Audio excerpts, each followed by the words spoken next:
सांगलीवाडी येथील संभाजीनगर चौक येथे भरधाव दुचाकीने रस्त्यावरून चालत निघालेल्या एका वृद्धास जोरदार धडक दिली आणि अपघात झाला। यात गंभीर जखमी झालेल्या मौनुद्दीन जमादार राहणार सांगलीवाडी यांचा उपचारादरम्यान मृत्यू झालाय।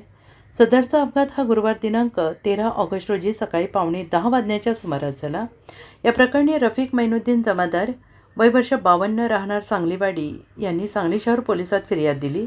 त्यांच्या फिर्यादीवरून पोलिसांनी संशयित दुचाकीस्वार निलेश निवृत्ती पाटील राहणार कवठेपिराण यांच्यावर गुन्हा दाखल केला आहे। याबाबत अधिक माहिती अशी, मृत मौनुद्दीन जमादार हे कुटुंबियांसह सांगलीवाडी परिसरातील केरबा पवार प्लॉट परिसरात राहत होते आणि गुरुवार दिनांक 13 ऑगस्ट रोजी मौनुद्दीन जमादार हे सकाळी 9:15 वाजण्याच्या सुमारास आष्टा ते सांगली रस्त्याने डाव्या बाजूने चालत निघाले होते।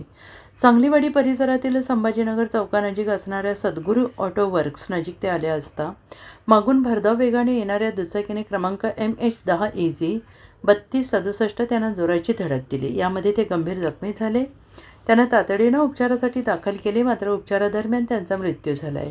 या प्रकरणी रफिक जमादार यांनी शहर पोलिसात फिर्याद दिलेली आहे। त्यांच्या फिर्यादीवरून पोलिसांनी दुचाकी चालक निलेश निवृत्ती पाटील यांच्यावर गुन्हा दाखल केला आहे। Bureau report SBN Marathi Sangli.